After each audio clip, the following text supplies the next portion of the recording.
Hello, everybody. Welcome. Thank you all for coming here on this bitterly cold evening, the first of many to come this winter, but warmly welcomed by these wonderful writers on stage with us. First of all, I wanted to let you guys know, if you haven't seen already, there are some cards floating around that if you have questions for these writers, you should write them down now. We'll be collecting them. Or complaints. Yeah, no complaints or requests for specific storylines for specific characters. But we will absolutely take your questions, and we will ask them after this formal part of the panel is over. So first of all, thank you all for being here again. It's so appreciated. There was a lovely, lively conversation happening upstairs in the green room, which only happens, I think, when you have a bunch of people together who practice the same craft. And it's not often that writers of different shows get to kind of talk to each other about their work, so I'm excited about that part. Or that anybody wants to talk to them. Right. That's why we're writers, because we're just sad and in the dark. Yeah. You're averting your eyes, you're walking through hallways at 3 in the morning. So my first question for all of you is, when did you first come online as writers? Like, when was the moment for you when you thought, okay, this is who I am and this is what I want to do? I'm still waiting. I think maybe next month. No. I was a dancer. Believe me, I was thinner. Trust me. When I first got my first writing job, and it took me 4 years to finally realize, oh, you don't have to go on point again. Like literally, like I remember the moment, which was both sad and terrifying and yet fabulous. So I think for the first 4 years of my writing career, and I was on Roseanne. I was on a really good show. We had really good Christmas gifts. And I was just like, I'm not an office girl. Like, that's not me. I'm like a gypsy. Like, I was very like, and everybody, you know, it was a bunch of guys. It was all men in white, very crisp shirts, jeans, and very, very white tennis shoes. And they all wore like the same thing. And it was very, I know to me, it was like just not what I was going to do. And then I weighed myself and I said, no, this is it. So what was the metaphorical weighing in for everyone else in terms of realizing that this was your destiny to be a writer?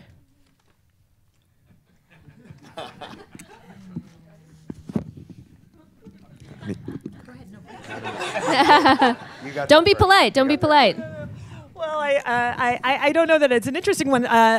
So I should really keep my mouth shut. But no, I also felt like, is it really? But then I went back and found a diary from being a kid, where at 14, and being very clear that I wanted to be a writer. But I absolutely have no memory of that. I think that sort of remains the case, that I'm never consciously wanting to be a writer. But in the past, I always wanted to be one, and in the future, I do. So it's the act of writing that is... The present of being a writer is always the tough part, of course. Yeah. Yeah. Like getting a kid to take a bath, but... Yeah, exactly. Yeah. So what is your process? When you sit down, because I think this is a thing that, you know, most of us on the receiving end of all the fabulous work that you're all nominated for, we don't see the nuts and bolts, as it were. So I'm wondering for each of you, where do you write? What does it look like when you're first sitting down to go, okay, I need to do this? And I know most of us are deadline motivated at this point, but what does that process look like for you when you first say, okay, I'm writing now? I'll talk just because I Please. haven't talked yet. Do it. I mean, it changes all the time based on things that are happening in my life. But I can tell you when I found it to be most productive about that, which is when I have a job where I am doing something every day, and I can also write. Which is to say, ideally, that job is not too taxing. Maybe you are doing, maybe it's a job that's unrelated. Maybe it is in the field, or maybe you're just spending a few hours a day doing some part of the process that is not writing. You know, you're doing something else. But personally, I find it very helpful to have some place to go, have some interaction with other human beings, feel like I have a reason to exist. And then around that, whether it's, you know, spending 3 hours every morning sitting down writing before anything else happens, or at the end of the day after the kids are down, spending 3 hours there, or finding time here and there. But for me, it's been very important. I found, because now that I've had times where, you know, I've had the luxury of not having anything to do other than sit and write all day, and I found it very difficult to do. I like having the structure. So. Yeah, I'm the same way. I like that you corrected yourself from saying stealing to saying, no, it's fine. I'm not stealing time from myself to do the thing that I do for a living, which is, I think, for a lot of us, and I'm sure many of the actors in the room feel the same way, that sort of like nuts and bolts part of it is sometimes the hardest thing to remind yourself is your job. Do any of you, the rest of you, sort of have a way of approaching the work? Well, I can't start writing until Tim puts his kids down as well, so... Sorry, it's and often later like a every lot year, of texting. yeah. Are they asleep? Have you read them a running story? in a circle, get in the bath. Yeah, so that's a problem. No, I mean, deadlines definitely, like when we're writing on MAISEL, it's we're butting up against a deadline all the time. So it often comes down to like it's that sort of semi-depressing thing of like knowing that you have to have a certain amount of pages done just about every day through Thursday, or you're not going to make your goal. And we're often directing, so we're also having to prep, and there's people trying to pull us away to do that, which is fun. So I think like for a project, like if it's an original project, the thing that you always have to keep in mind is like to get into the writing is like you always go back to that first flash of inspiration of what the project is. Like a lot of our job as writers is to remember what that thing was that excited you or inspired you, and then to use the craft of writing to execute that, to bring that about so that it can be directed in that way and acted in that way. So the process is kind of mysterious, but I think it always kind of goes back to like that initial thing and making sure that you're not sort of going off on weird tangents. That's really interesting. That kind of leads me to want to ask each of you, at least some of you are the creators of the shows that you're nominated for, and some of you are hired guns, as it were. For those of you who are the creators, what was that spark for you? What was the thing that got you excited about your show idea in the first place? With After Forever, the genesis of it was an actor who I had worked with at Days of Our Lives when I came on the show and we wrote him off 2 weeks later. But You That sounds right. bastard. well, it's daytime. These are actors out here. It was daytime. It's what you did. But anyway, we ran into each other many years later, and he was talking about wanting to create a digital series, and he wanted it to be about gay men who were not 20 or 30, because like women, when we're no longer that, we tend to disappear from the canvas. I had, and we started talking, we had a few meetings to talk about it all, and I had lost my partner to a really horrible cancer diagnosis a few years before that, and felt that I was ready to explore those feelings artistically. And so that was from the get-go, that was the kernel underneath it. I mean, it's not an autobiographical series, but that kernel of loss, and I gave the particular diagnosis and decision about treatment to the character. But that was where it started on this one. What about, go ahead. Yeah, with FOSSE VERDON, it all began with a book, which I guess sometimes happens, where I met with the director, Tommy Kail, who had been interested in this biography of Bob Fosse. And already when I met with him, he already had Sam Rockwell in mind. And there was this idea of doing this series about Bob Fosse based on this book. And that was exciting, because as a theater kid, I loved Bob Fosse and was super interested in it. But it took us it was one of those things where it took us many months to actually discover what it really was we wanted to do. Because we knew from the beginning the ghost of all that jazz was like hovering over it. And like, why tell another story about Bob Fosse since he already did it?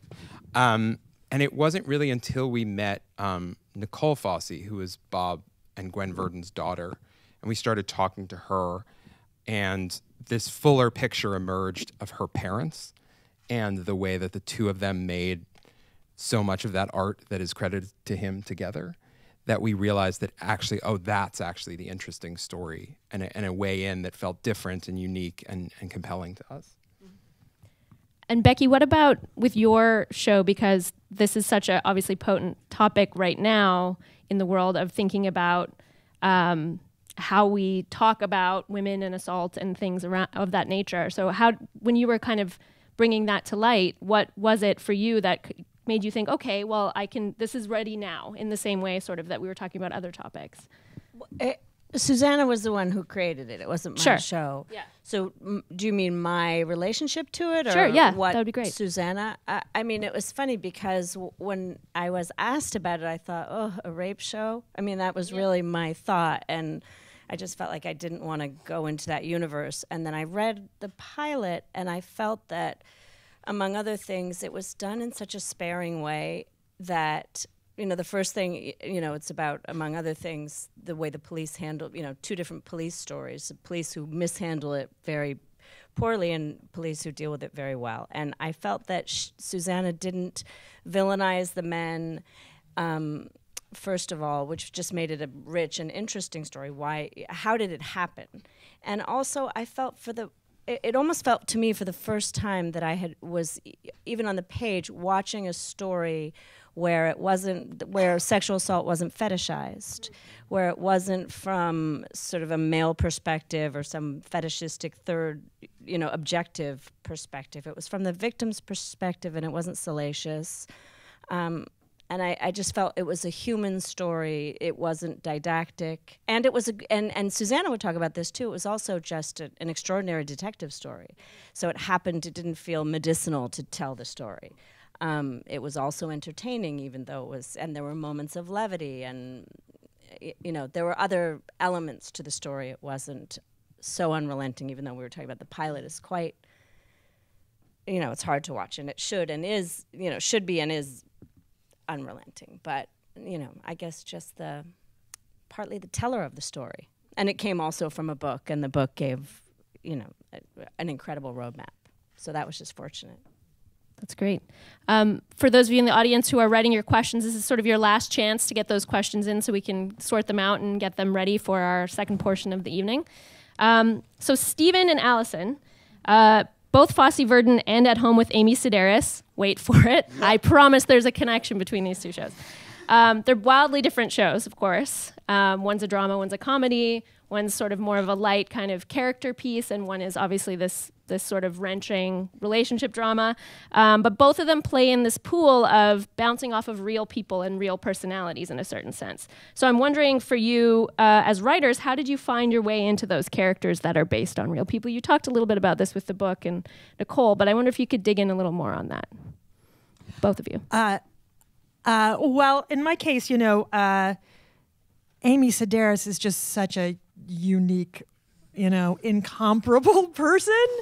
She's just so amazing, and she has such a specific point of view on the world, and such amazing interests that we were really just guided by her. But in that sense, she would guide us to like public access talk show hosts from, you know, the 70s and old Lawrence Welk sketches, and she, with like a real love, you know, I feel like she, you know, a little bit making fun of them, but also like there's a real love for them.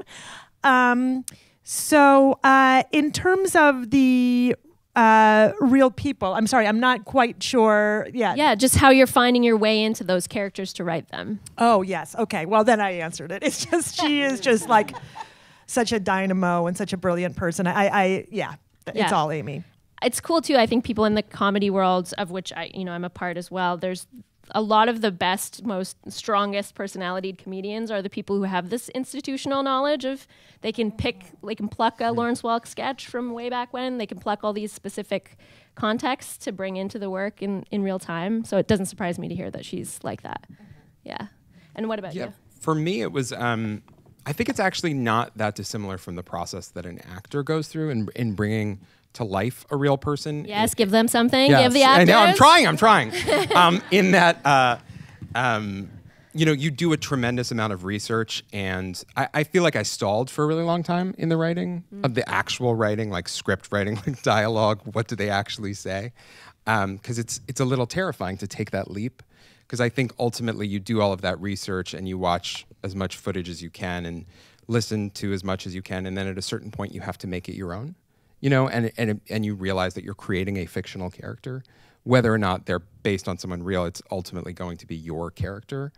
And that's kind of, it feels very audacious to do that.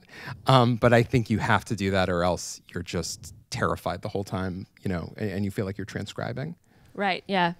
I think if I was sitting down to write Bob Fosse, I'd be like, 1 and a 2 and a... Yes. That's it. That's all I've got. I found with him, like that character came, like I could only write that character if I imagined I was smoking, like with a cigarette in my mouth.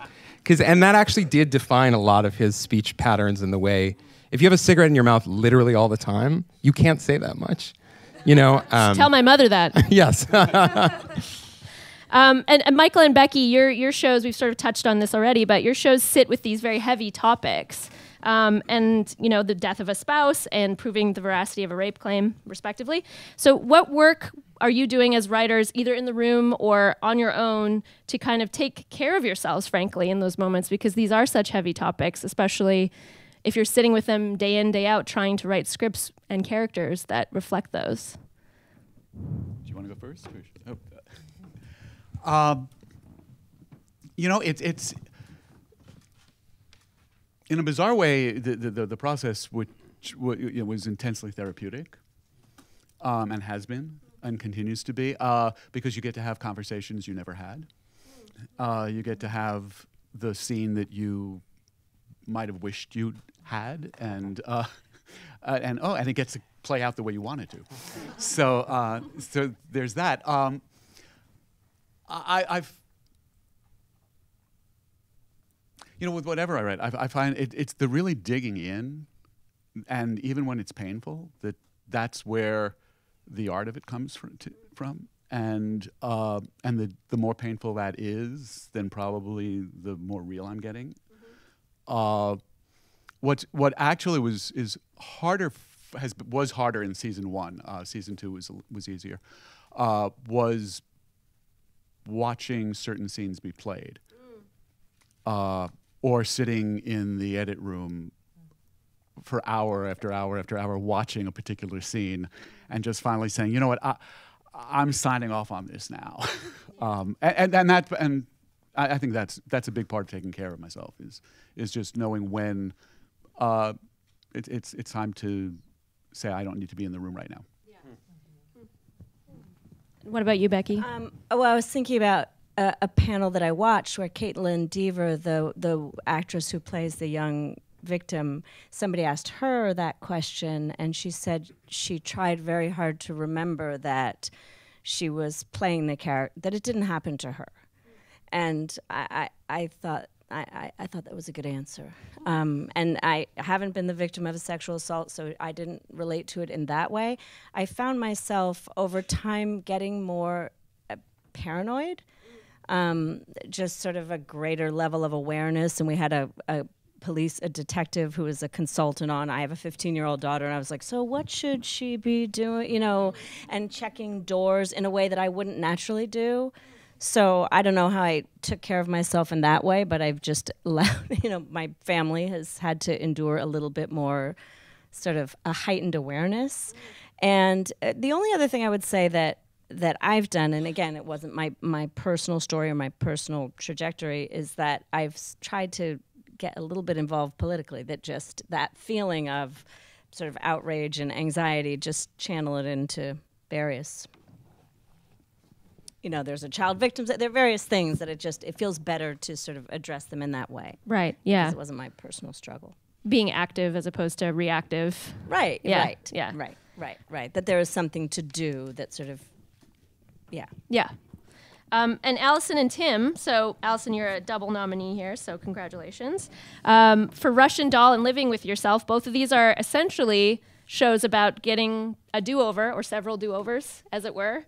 And so I'm wondering, you know, we all want that. Everybody likes the idea of another shot at something, another shot at life, another shot at getting it right. And so I wonder what conversations you're having in the room with other writers, with yourself, about those ideas and what spoke to you about it, either in creating a show or in reacting to the premise of a show.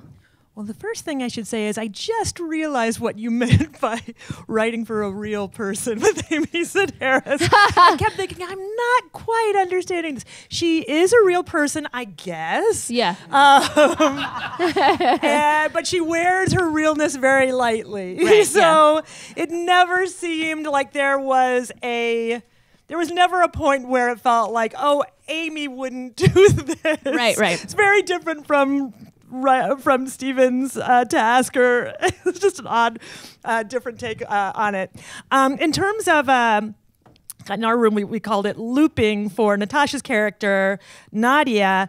I think it wasn't something she wanted at all, in fact. Right. And what was interesting to me when she approached me with it was that she was really, looking at destructive cycles from her own life, very interested in exploring what those cycles look like for other people. Everybody in the room, whether, I am someone who very luckily has been addiction free, but I have my own crazy spiraling like we all do. So there was something to relate to with that. And we really we approached every character in that show discussing like, well, what is the cycle that John is dealing with? How is he, trying to break his cycle? What is this cycle that this character Lizzie is dealing with? I thought it was really beautiful that she was interested in exploring this personal history in a metaphorical way, and different and interesting,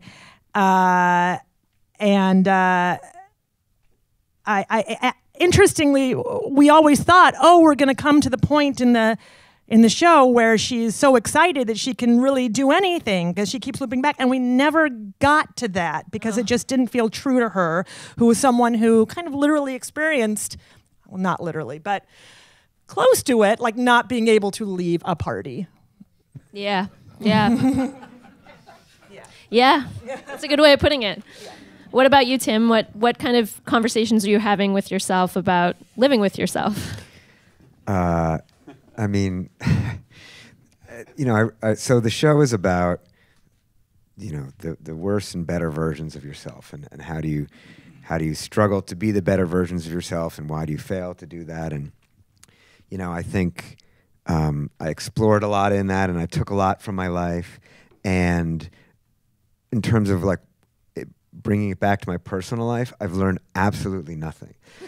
Or I did a really good job of describing my real life, and that like all the time now I'll be behaving in some way, and my wife and I will both go like, this is episode 3, that fight that happens on like page 20, where I've learned nothing from creating this show that is basically describing how I behave at different points, which is kind of a bummer, I mean, I guess it's good. It's like it's an accurate description of how we behave and all that, but it's a bummer that like I didn't learn anything from it. Maybe there is no escape. Maybe it is inevitable that we are going to be this mix of our better and worse selves. And even though I've spent years, doing this thing, like I don't know that I've improved one iota from that. So you tried to write Living with Yourself, and you accidentally wrote Russian Doll. You Russian dolled yourself. Yeah, I mean, it's a bummer.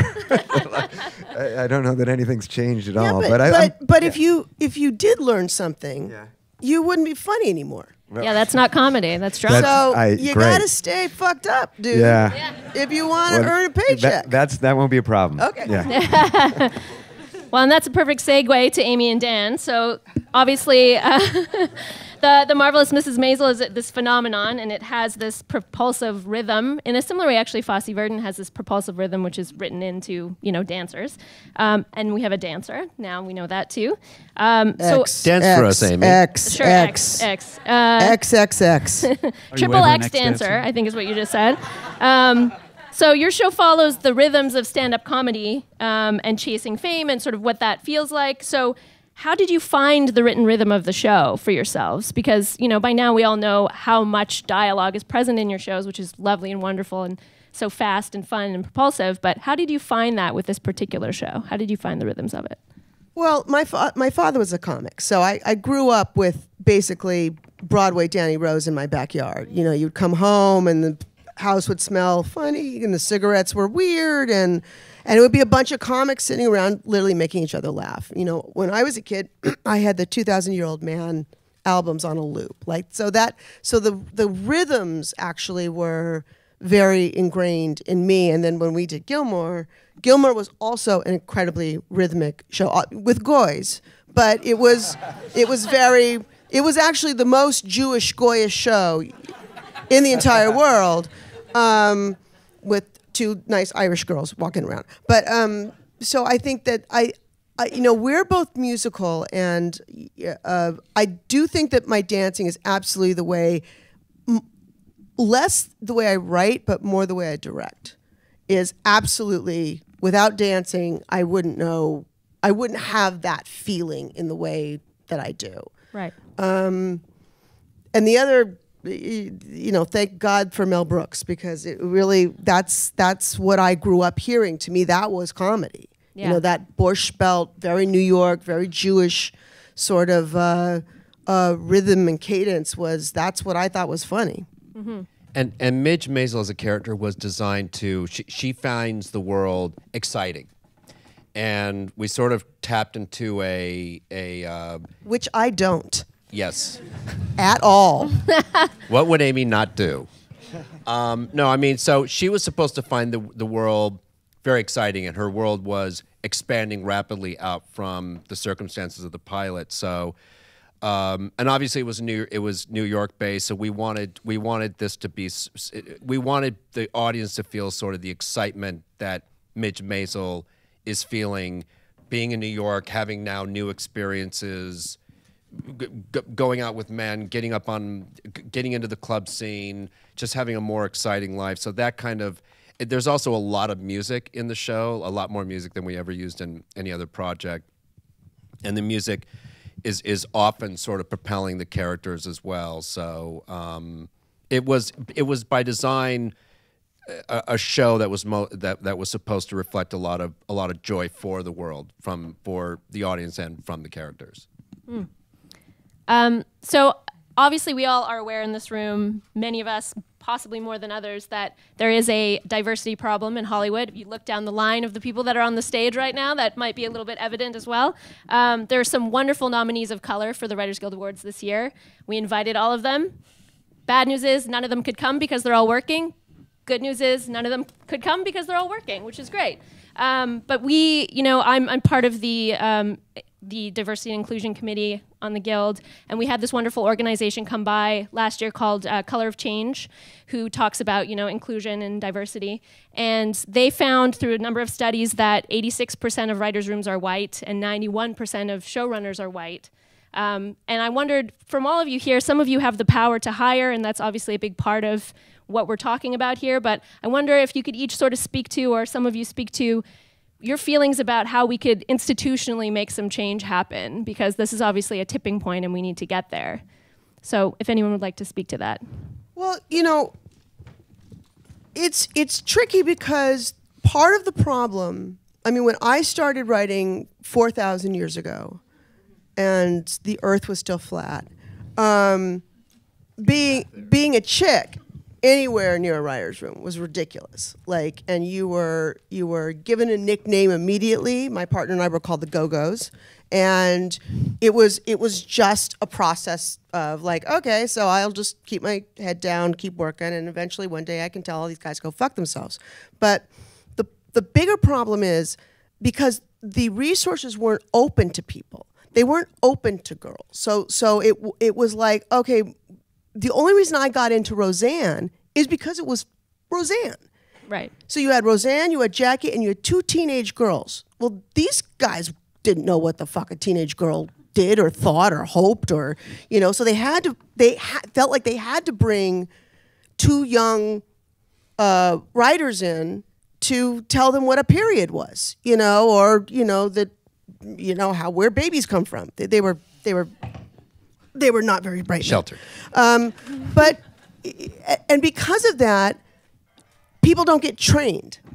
So as you move up the ladder and you look for all the people, it really starts at like, well, what doors were open to people so that they could come in, they could train, they could learn. And a lot of the frustration is the pool is smaller.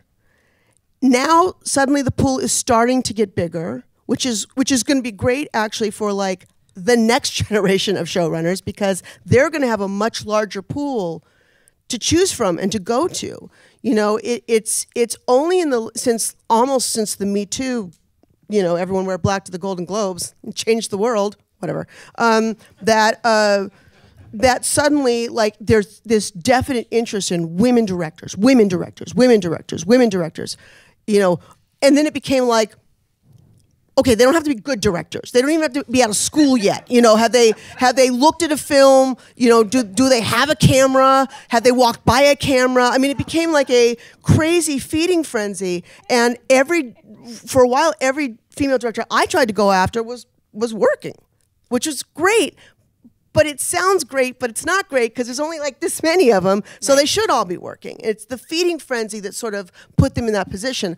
I think that it's not something that you can suddenly open the door and say, there you go, everyone's equal, because you still need the training. You still need to know how to run a show. You still need to know how to direct. You still need to know how all these things, you have to understand budgets. You have to understand how not to get scared of actors because they're terrifying. You people are terrifying, just so you know.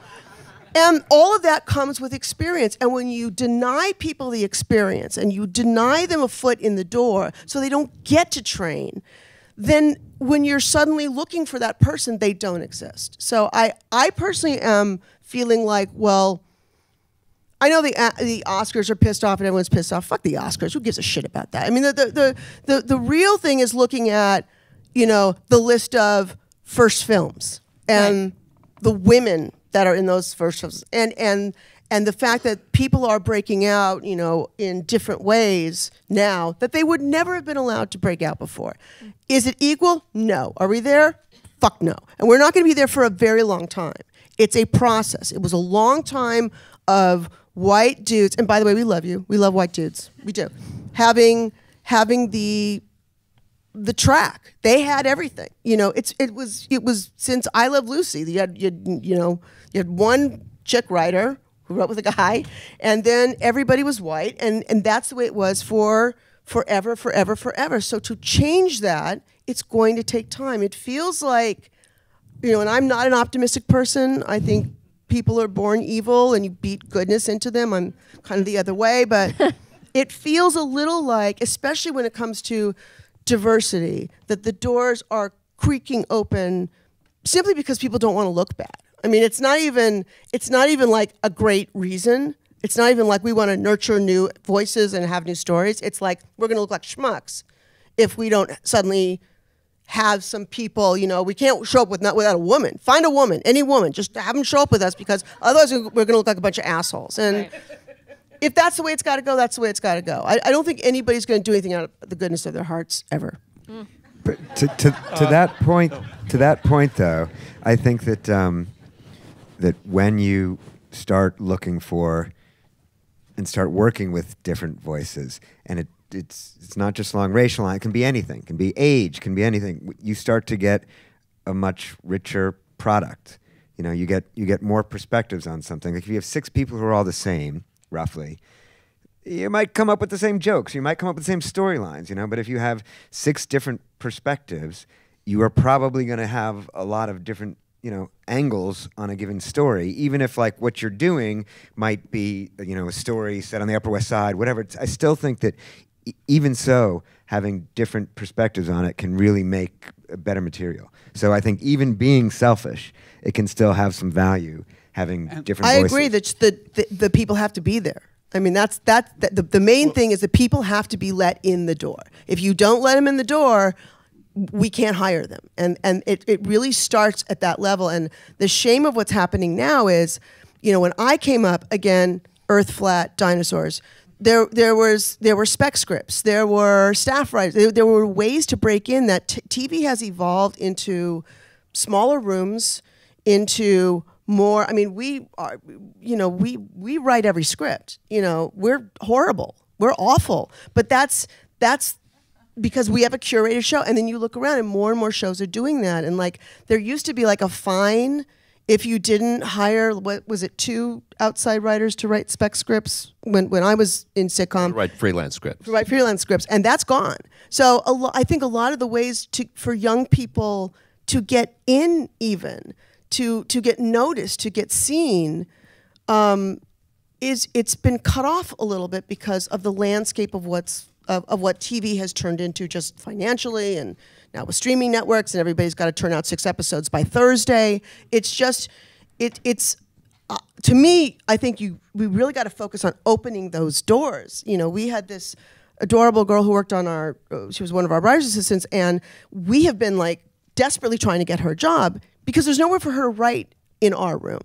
But I want her to sit in a room that's a real room where people really debate and discuss, and it's always like, yeah, we love her, but there's, we're not hiring staff writers. Like, it's a different world out there, and I think the help is because they need the training, and they need to like get in there, learn how to like be a big mouth in a room and share their feelings and opinions.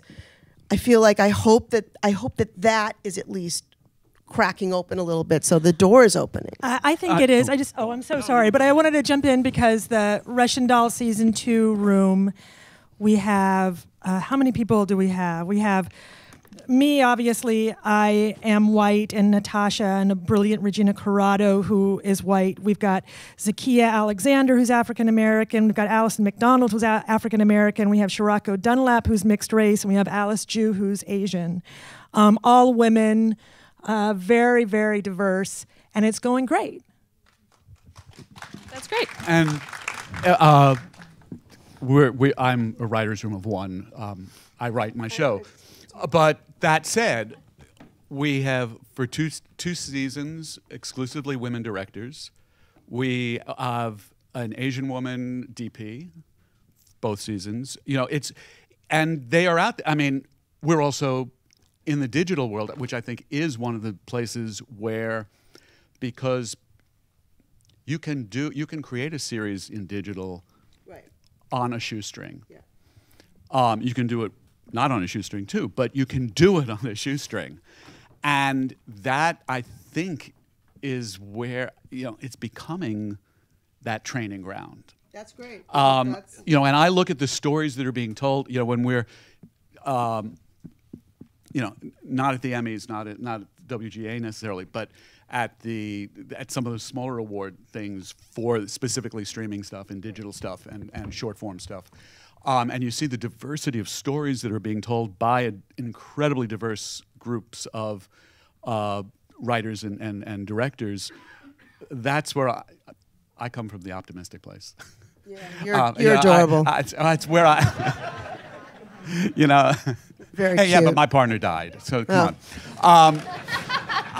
Touche. Still very cute. But I think that I see that, and I see that. And again, on our show, being on a pretty much shoestring budget, we're taking our crew. They're all right out of school, and there's great diversity. Our crews are incredibly diverse, and it's an act of will on our part of saying that's who we're looking for. I think, and I don't know if it's how DGA. I think crews, because you have all these great young PAs who come in, and they're very diverse, and they're all very sharp, and they're running around. I feel like there's weirdly maybe a better training ground there. I don't know. It feels like I have great hopes for it, because one of the things that's so great about all the streaming services is there is not time to go, I just want that one story. I just want the 6 white kids who share an apartment, and apparently they've got money problems, but their apartment is 5 bedrooms and they have a maid. So, because they need content.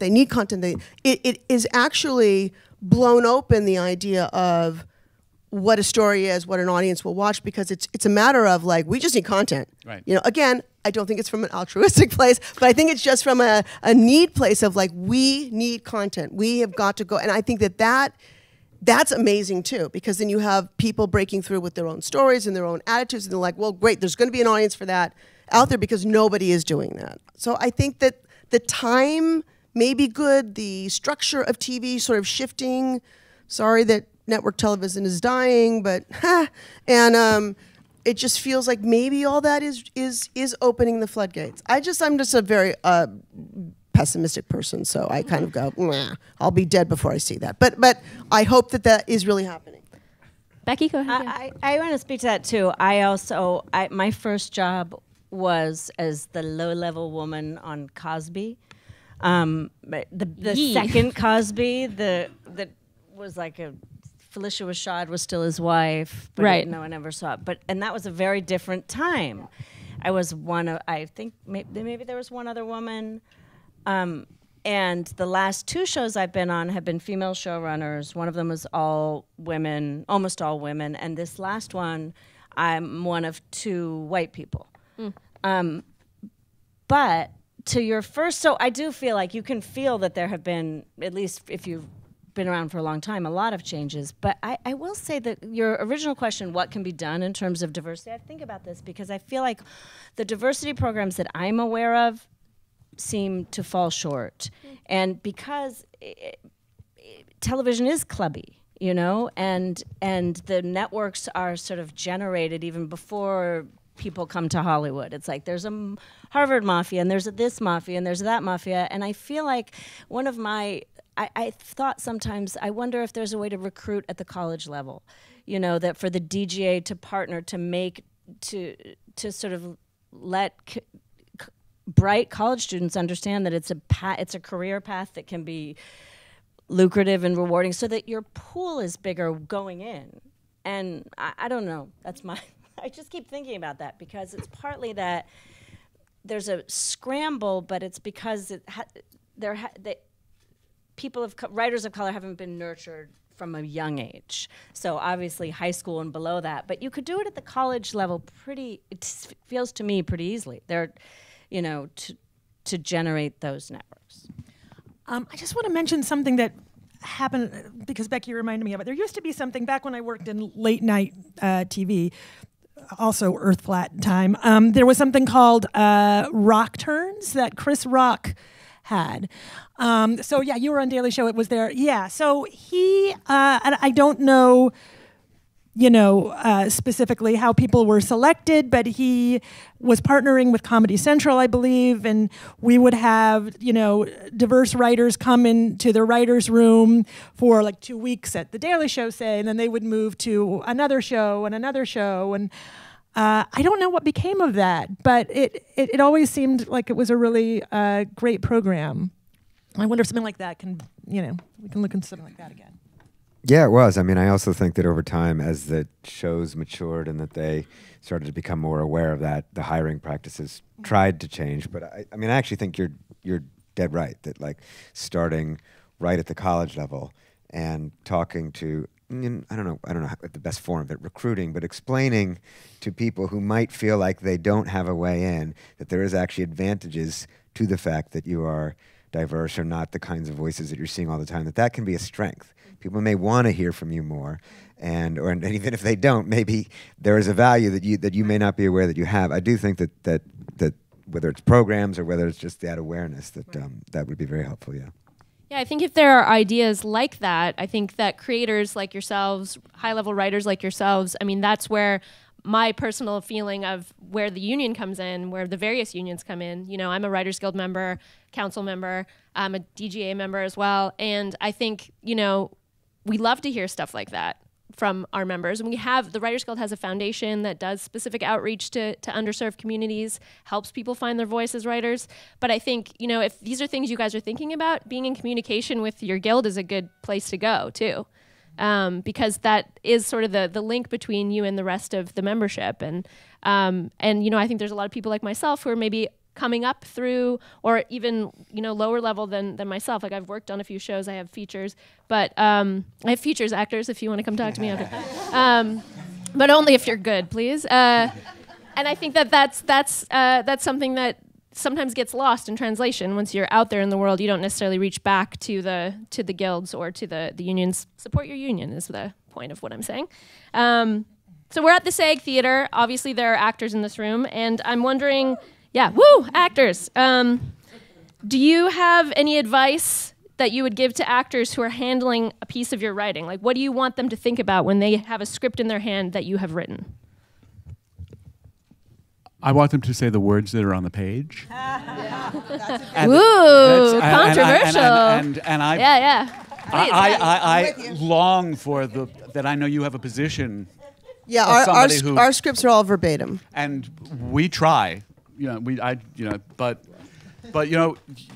because it's about respect, and there's room for improvisation in certain worlds, but that it's one that I think that permission needs to be asked for, and I've written books to a number of musicals. I often would stand in a rehearsal room and say, you don't think about improvising around the melody.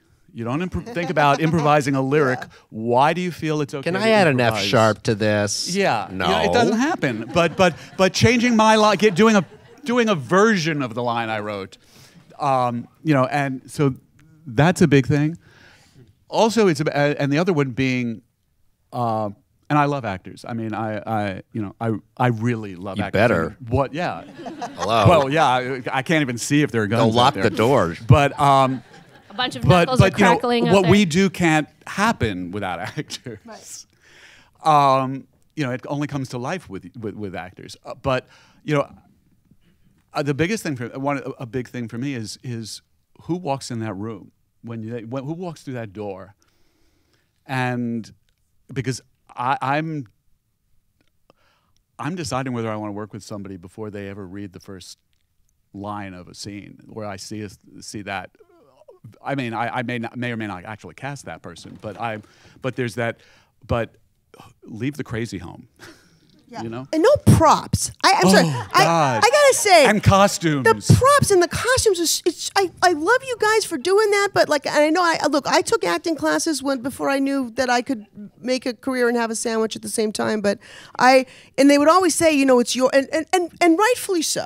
They would say it's your scene, it's your space. Take that space. I gotta tell you, they can tell you that. But when you're seeing 35 people on your lunch break, the last thing you want is someone to come in with using a comb and a thing and a curling iron and plug it in and then start to change it. I went to a costume store and I bought this. It's like you please come in and say I've got enough of an imagination to know we can find you a comb. Just please no props. That's all. That's a simple thing. I would first of all, I had some actors fix my lines, so I appreciate it when they occasionally would be just throwing a few different words and go, that actually was much better. But I found that it was that guy. He did it. Yeah. That well, if he had worked on my show, that would be another story. But he didn't. I don't know if you all have had this experience, but I found that sometimes it felt like the actors were trying to think about what we wanted, which was not a good idea. Yeah, I agree. And that the ones that worked were people who decided what they could bring to this character uniquely, and they did it. And sometimes that was not what was really, clearly was not what we had in mind, and sometimes it worked, and sometimes that's who we cast. And that even if it wasn't, I certainly remember, right now I can remember, probably 15 actors who I thought were great. It wasn't what the part was, but they brought themselves to it, or they brought their themselves as an artist, their interpretation of it, in a way that I thought was really powerful. And so I think that putting yourself out there as an actor, as an artist, is the best way to do it and the only way to do it. And then let us worry about whether or not it works for that particular part. Yeah, I mean, for us especially, I can't tell you how many times an actor or actress has come in done an audition, has been completely wrong for the part, left the room, and we've said to our casting director, keep them in mind. We're going to try to keep them in mind. And we've done it. Like when in the Gilmore pilot, when Amy was casting the Gilmore pilot, Liza Weil came in to play Rory, and she was just completely wrong for the role. She was nuts as Rory. So, but Amy loved her so much that she wrote the part of Paris Geller for her and had her come in, and she got the role. And so we love that. That is the best thing. If you come in and show us exactly who you are, even if it's not right for that role, if we're doing our jobs correctly, we always have you guys in mind, because we're always looking for like someone for something. And did you show us something that we can create a role around you, which is the most fun way to work with actors for us. Great. Another acting question from one of our audience members. I'm going to say names, but if I mispronounce your name, I apologize. Marie Flaherty wants to ask anyone on the panel who has shows that are in second or third seasons, can you describe the writing process with your lead actors as seasons go on, and or how you handle the actors regarding their characters? So how does your writing for a specific actor change over the seasons of your show? We just finished a third season, and we're slowly getting ready for our fourth season. We always just try to find. You said actor as opposed to character. Well, if this person asked about actors, probably because they are one, but you can speak to character. Yeah, as well. The great part about what we do that even for those of us who do not really let or have actors improv, because our stuff is so kind of, we try to make it so tight and everything's kind of feeding off of each other, and sometimes it's thought out as shots that because we're gonna direct the episode. But what's amazing is that when actors come in and continue to do a role, we are continually learning. We as writers would be failing the actors if we're not seeing the nuances that the actor brings and then write to those nuances. For us, it was Alex Borstein came in, who we for Susie, we had known her forever. I worked with her on Family Guy when I was a writer, and she was a writer and doing Lois, the voice. But Amy basically wrote the part of Susie for her, but then when Alex came in to do a read with Rachel Brosnahan, who we had hired at that point in the pre-production process, she did it much more vulnerable. And I remember when she walked out, that was the thing. It was like, she's really funny, but she played it way more vulnerable than we saw Susie. We saw Susie as really kind of tough as nails, like always. But Alex brought this sort of natural. Yeah, she played it a little bit more like Alex is. Yeah, like Alex really is, who is a very. She's an open wound. An open wound is about right. So of course we write. So we wrote right into that. Like the worst thing that someone like us could do is say, you know what, we're not seeing this so vulnerable, Alex. Play it just tough as nails, tough as nails. And she would try to do that, but that's where you're putting an actor into a position of going against his or her instinct. And really, the actor has to tap into it instinctively. I think that's why when you audition or when you have a part, you know it works. You kind of know that it works. You feel it, and it's like when we write something and we know that it's not quite working. It's because we don't feel it then. So. So we learn every experience on the set as the actors interpret the material is a learning experience for us, and we're always absorbing that. It's one of the reasons why we like to direct so much, because we're down there and we're shaping together and we're hearing their ideas and we're putting those ideas in and then taking that and writing to the next script with that knowledge. Let's expand that out into actors too, because, I'm thinking about, obviously you're thinking about someone like when you've worked with someone for a long time, like you said with Alex Borstein, that brings a certain institutional knowledge. And then there's just cultural institutional knowledge of certain actors. Like you're writing for a Sam Rockwell, you're writing for a Toni Collette, you're writing for a Paul Rudd, you're writing for these people who occupy big cultural spaces. So how do you negotiate those kinds of responsibilities as writers? Like, are you ever like, holy shit, I'm writing for Toni Collette. What do I do here? Like this is the kinds of questions I'd be asking myself. So I'm curious. I don't know. No. I mean, but partly, you know, it has to do with the nature of that particular actor. Right. She's lovely. She's come to play. You know, I think there are definitely actors that would intimidate me and have intimidated me, but I love writing for actors.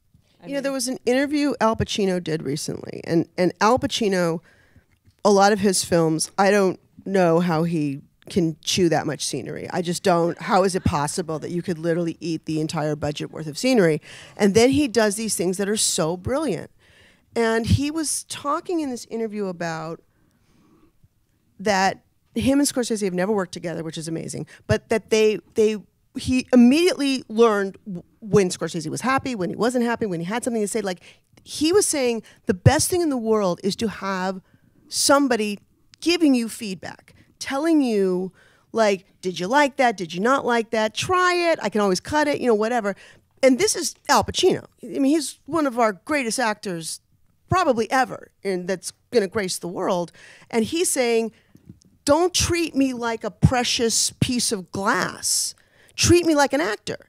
Let's talk. You know, if I do something crazy, don't let me just go out there and be crazy, because that means it's on film and I look crazy. Or let's have a discussion about, you know, I see it one way, you see another.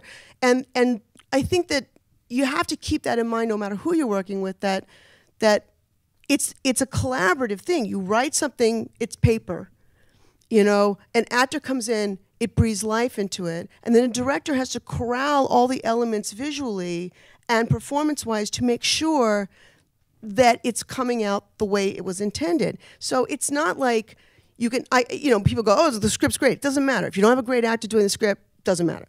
And if you have a great actor and a great script and a director comes in and fucks it up, doesn't matter. That's it. They fucked it up. All the pieces have to work together. And I think that, you know, as intimidated as you might get by working with somebody, you know, that you respect like that, you are doing them a disservice if you get so scared that you're like, whatever you want, Al, you're great, you look terrific. Yeah, actors love, and probably the better the actor, the more they love feedback and conversation and dialogue. And I find that to be a constant among actors, and especially with directors, that the actors I've known do not like the directors that won't give them feedback. We're just always like, great take. They're constantly wanting to get prodded and pushed, and as we all are sometimes. When I worked at The Daily Show, right? So this was not, Tom Hanks was on, and he was doing some little bit with us. Like, not even for the show. We just like asked him, we were doing a thing about Jim Lovell, who is the astronaut that he had played in Apollo 11. So we asked him to do this bit for the end of this field piece, which is these silly little things we do. And he did the thing. He was supposed to give a speech that was very rousing, and he wasn't getting it right. And this is Tom Hanks, and I'm nobody. And he turns to me, he's like, "What's wrong about this?" And he really wanted to say, "I'm not getting this. Like, what's going on here?" And you know, I very timidly was like, I gave him some direction. And he was like, "Yes," and he fucking nailed it. And I mean, that was a highlight of my career. That Tom Hanks turned to ask little old me for some direction, and I gave it, and it actually worked. But he very clearly, in that moment, wanted it. So yeah, it's still so cool even talking about it. That's great. So Barbara Rick would like to ask, what is the single most important thing to keep in mind when working on your own pilot? So when you're writing a new pilot script, what is like a single piece of thing that you want to remember while you're doing it? You'll get a lot of ideas and feedback from the people that especially the people that you're working for. And I can guarantee you from experience, the more there are of them, the less their ideas really matter, because they tend to, I know when we worked in networks, the star chamber that would form around, say, a network sitcom run through of like, suddenly there are 27 people, all ages, shapes, sizes. And I know how, I've seen them work. I've seen them decide. I mean, how many times here on this panel have you had somebody from a studio or network give you a note, and you say, well, you know what, I actually don't think we should do that, and that person will go, you know, I don't like that note either, because the Star Chamber has a sort of democracy to it, and it's like, well, Pete hasn't had an idea, hasn't had a note that we've given in a long time. Let's give that note, even though I don't agree with it. That's the worst way to run any kind of creative endeavor. So you just have to stay very steadfast to that sort of original idea. You also have to be open to lateral moves that will make them happy. There's no studios or network executives watching this. Not that I'm aware. I'm giving away their secrets. If they are, they're probably sleeping. Yeah, right. There you go. So you look for lateral moves that just give up your don't hang on to something. Look for a lateral move, or listen for an idea that might even be better than what you're doing, and give them a lot of credit for that, and then maybe they'll calm down. But you have to stay true to what you want it to be, because I guarantee you pretty much that if you do something that they want you to do that you don't believe in, and then it doesn't work, they will not blame themselves, they will blame you. Fair enough. Any other thoughts about pilot scripts? I would say it depends if it is for somebody else or for yourself. I mean, related to that, yes, don't take a note you don't believe in, because it will bite you on the ass. But I feel like over the years that I've gathered a small committee of people who I love notes from, my friends and colleagues, and also to listen for the problem and not necessarily the solution when you're listening to anybody's notes. That if 4 people, you know, even though sometimes the democratic way is not right, but sometimes if enough people that you trust say, I'm not feeling blah, I look at that area. They don't always have the fix, and sometimes the fix makes you cringe and you ignore it, but I would look to that. And the other thing, if either way, but I guess if you have your own pilot that nobody's taken yet, the thing I always take comfort in is that people, you know, we need content, and anybody's first pilot is as good as anybody's 10th, and you know that there's a need. I'll also say that I was thinking about this before, that you need to write something that people are going to want to. It's going to make people want to keep watching the show. It's going to get people invested very quickly, and that an example that I have pointed many people to is the pilot of MAISEL. That character, what they did there was, from the beginning, you see she's got talent. You see that she is trying so hard without complaint, and yet the world keeps piling it up. And by the end of that pilot, I'll watch that show for 30 years. You know, you are so invested, and you're outraged. Oh God, you know, and it works fantastically. I literally have told a half dozen writers to watch that, because the way that you set that up was just incredible. That's very in a horrific way. Unbelievable is not unlike that, which I just watched today. But the pilot of that is also so just horribly outraging that you know, you're immediately invested in what's going to happen, and so I think that is valuable. But not every show is like either the way you did that or the way Unbelievable is, and so it's not always exactly that lesson. But I do think about what's going to have an audience, make an audience invested in continuing to watch the show. That's got to be in there, otherwise they won't, and they won't buy it too. So. Or put Baby Yoda in it. Well, yeah. Well, that's. But I also think along the same lines is because I've seen or read so many pilots where clearly the writer has not thought about, and then what happens in season 2. That's a big. Or big even in or episode 2. Episode. Yeah. You know, a pilot is not a standalone thing. It's a springboard, and as you're creating it and crafting it, you at least have to be thinking about all the places it is going to go in your 7th season that you hopefully will get. The one thing I want to mention too is just to a lot of times I'll read pilots and there's certainly craft and stuff there, but I can't perceive the point of view of the writer. Mm-hmm. Excuse me. And I I feel like if you have, you're setting up a situation or, a world, but you also have to know, like, what do I think of this world? What is my take on this world?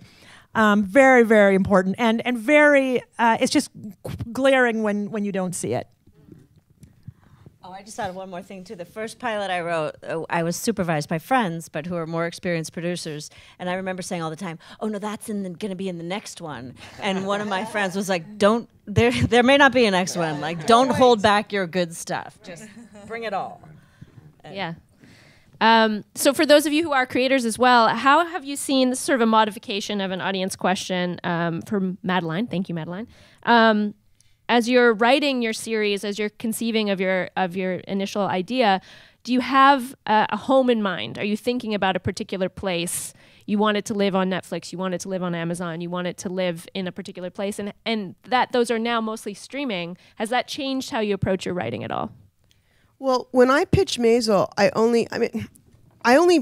pitch. My career is based on I open my mouth and I say shit and then stuff happens. I put very little thought into anything. But when I pitched MAISEL, I was in the room with Amazon. I just met these guys. It was like what they call the general meeting, where you're sitting there and you're all like being like, I'm your fan. That was great. Hey, do you know Bob? I know Bob. I love Bob. And then after you start talking about Bob, at some point they say, well, what do you want to do at this point? Now, I was not working, so at that point, all I wanted to do was like go to the movies and shop. But I was like, well, and we had been talking about, wouldn't it be great? Because I hate social network. I hate everything about it. I hate this. I don't want to see. It just makes me crazy. So I'm like, well, I want to do something where it's in the 50s and there's no, like, nobody can go on Snapchat and there's no Instafuck or whatever it is. And to a tech company, they're like, that's great. So it's all of our money. But it's sort of like, in that moment, I was kind of like, my dad was a comic, and I think it would be really great to like put a female, Upper West Side Jewish girl right at the end of the 50s when comedy was starting to change and into a much more sort of like Lenny Bruce, George Carlin kind of way. I think that would be really fun. And then I left. And they said, okay, we want to buy that. I'm like, I don't know what that is, but okay. And then I realized, I didn't do what you're supposed to do. You're supposed to go and you're supposed to pitch to ABC and NBC. And one day you have 15 pitches and you just feel very busy. And at the end of the day, then you're just waiting for someone to call you. And it's like, but when I really thought about it, it's like, MAISEL could have only lived on a streaming network. It could not have lived on a network at all. And I had another general meeting with Bob Greenblatt, and I told him about MAISEL, and he's like, I want that. And I walked out of there going, I love you, Bob. I think you're great. I love you, that you love musicals. Mazel. Let's work on something musical. But this can't live on your network because they'll never let that woman be who she needs to be on a network. That has not changed. And the great thing about the streaming world is now characters that could not possibly live on a network can live somewhere else. So I don't know that Amazon, Netflix, Hulu, I don't know that they have specific agendas like ABC, CBS, NBC. They always had sort of that's an ABC show. That's an NBC show. And I was always like, but because they both suck, they can go on either one. But I think that the great thing is because the hunger for content is so big, I don't think you should just go, I want this to be on Hulu. Because you don't know, because the reach for content, the need for content, now Apple's in there. There's Disney Plus, and everyone's up against the fucking Lion King again. So it's like there's a lot of people out there scraping to survive, and the only way they're going to do it is by new stories and new voices and new characters. And take the network out. The network is there if you want 22 episodes and nice, delicious money. The network is still the place you make the money. Not the people on cable. Not that Ryan Murphy's hurting at all. He's not. But you get those 22 episodes. You get those network fees. That's where you make the cash. You're going to make less if you go to a streaming service, but you're going to be able to do closer to what's in your heart. And so you just have to decide what that is for you. Yeah, what about the rest of you? Were you thinking about a specific place for your show to live, or were you just like, hey, Tim, you're laughing. I want to hear the story behind this laugh. Were you just like, hey, if you want it, take it? Story. Oh. I'll tell you. I shopped Please. it around Hollywood. I think we pitched 17 places. The last place that we pitched finally bought it. That was IFC. That was a network. So I had to rewrite all the scripts that I had envisioned as streaming. I had written them thinking it would be streaming, like that there'd be a hook at the end of every episode. I had to rewrite them to fit a 21:30 clock, which was it was a nightmare, and I was not fully finished with that process when it died at IFC. Even though it had been greenlit to series, there was this, I won't even get into it, but like it was, I had left my previous job. It was done. We were going. We had. I won't. Okay, it was going. It was about to happen on the day that something big happened, and I won't get into it because I don't want to get into like sort of raising. But it all died, and it was terrible. And then we took it back out, and got much more interest. But at the end of the day, it was still the last place that we pitched. Netflix that ended up buying it, which was exactly what I intended from the beginning.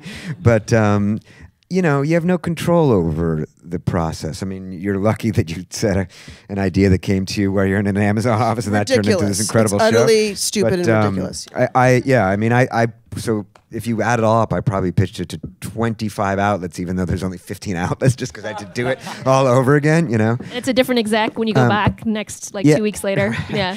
But the way it ended up was great, because that's how I intended it from the beginning. But you can't, just like life, you don't know how it's going to end up, so you just got to do the best you can. And you could try to aim for something, because that's where you would want it to go, but you can't really. Right. You don't know. Yeah. You don't have two versions of yourself to go pitch at different networks at the same time. Yeah.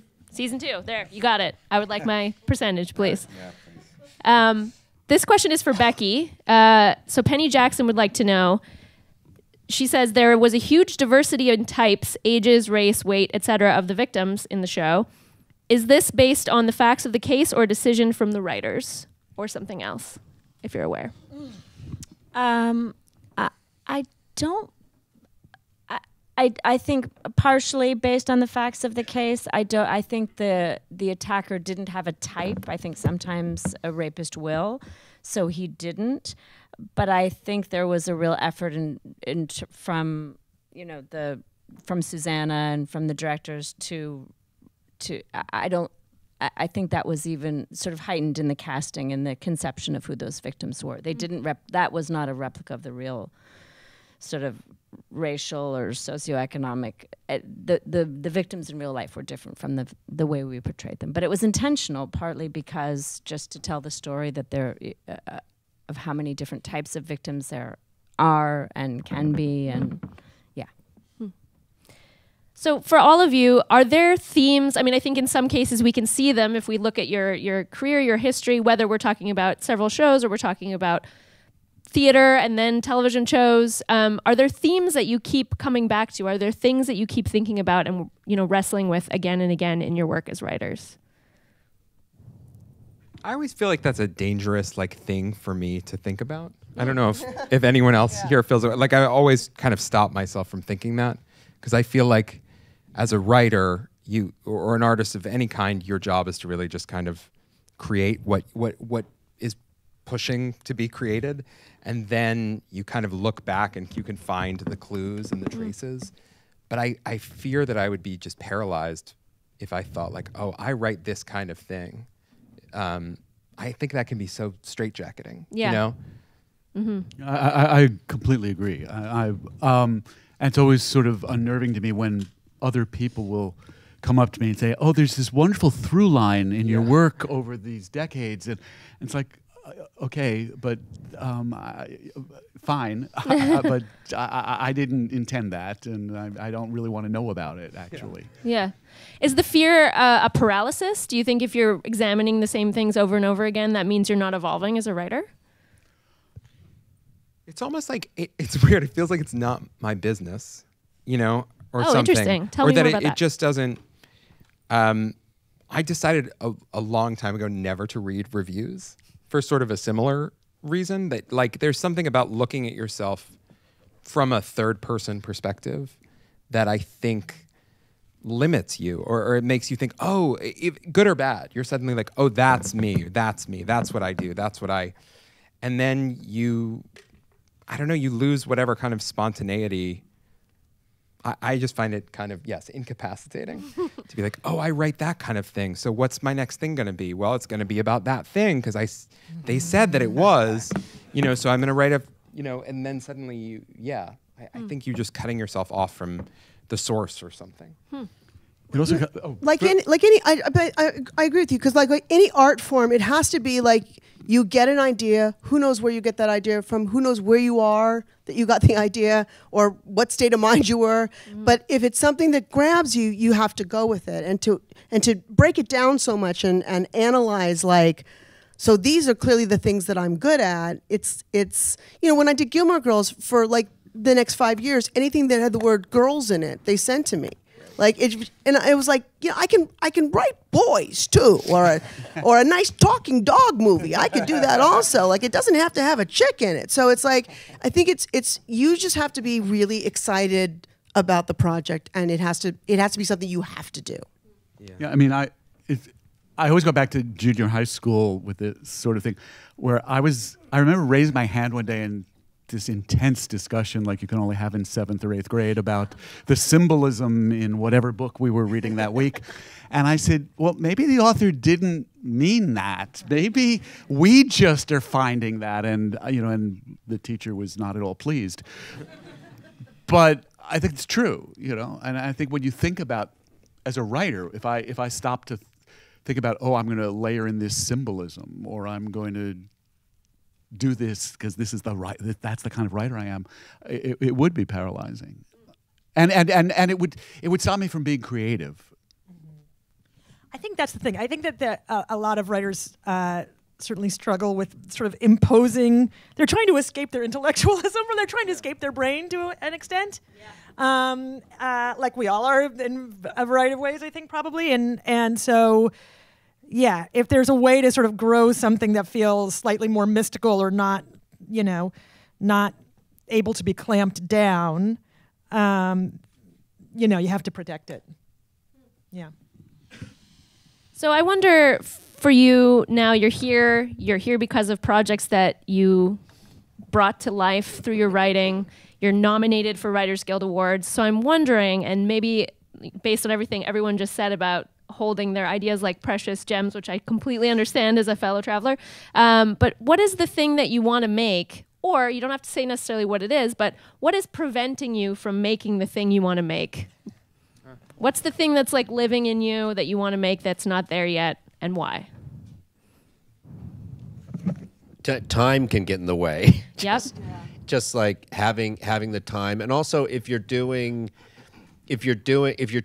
trying to do more than one project, it's you also have to make sure that you don't completely abandon that other project. It either has to be, if it's a television show, it has to be running without you in a way that doesn't sort of sell out the actors who have come to rely on you, or the crew that have come to rely on you, but especially the audience that has come to rely on you. So it's really just a matter of like figuring out how to schedule time, and then if you're in a fortunate position, sort of working with the studio or network to pick and choose what you can do next that also will not sell out the audience because you're not giving it enough of what you should be giving it. Interesting. What about the comedy writers? What are the things that I am a comedy writer. Yes, I know. Really? Cucumber, I'm very aware, Cucamonga, The biggest Funny K laugh. I was just watching. I like watching everyone's faces, and I feel like the drama writers on the panel were like, I'm cool with everything right now. And the comedy writers were like, I don't know, which makes me want to put you on the spot a little. So, Allison, Tim, are there things that you're excited about in the world that you want to make, and what's stopping you from doing that? I'm working on a script for a while about the bus that takes students from Wellesley to Harvard and MIT and everything, that's known sort of colloquially as the fuck truck. It's still around, but it has been around since it was since you were really going to find your husband at those schools, which I'm sure some people still are, and some people are going to, Boston to go to an Ethiopian restaurant or whatever. But so I just like this idea of these girls on this bus, and it's in the 80s, so I feel like that's a time period that I like. And what's keeping me from doing it is somewhat time, and I think it certainly needs more work. And I certainly hear people telling me like, a period piece. I love that, the wonder of your guys and your period pieces. I, hear a lot of people having concerns about that. Yeah. Mm-hmm. Yeah. It's always harder selling comedy with the period pieces. It's like, but why? Mm-hmm. Until you can get someone to say, yeah, okay, I see it. It's great. Nothing's keeping me from doing it. I'm trying to do it. Yeah, great. The difference between trying to do it and succeeding is huge. I mean, that I try every single. That's all writing is trying. Yeah. To do it. Yeah. I certainly have a new appreciation for setting up the pieces on the board correctly from the beginning. I've spent literally 25 years on some scripts that I didn't do that and never will, and wasted all that time, and yet with like the show that did make it to air, I set up the pieces correctly at the beginning, and it worked. It just was so much easier than so many other things that I've done, and so I think I'm just being much more careful now to try to set up those pieces right at the beginning, so you don't waste so much time later. I'm not saying that I'm succeeding at it, but I'm at least conscious of that being something that I screwed up before and would like to get right next time. Screwing it up before, getting it right next time. Here's to that for all of our panelists. Thank you so much. Stephen Levenson, Becky Mode, Tim Greenberg, Allison Silverman, Michael Slade, Amy Sherman-Palladino, Dan Palladino. Thank you so much for your time. Good luck at the awards. If you're in the Writers Guild, you still have time to vote, so please vote for whoever you thought was the most charming tonight to win. Listen to OnWriting. You can get it wherever your podcasts are found, and thank you so much for being here tonight.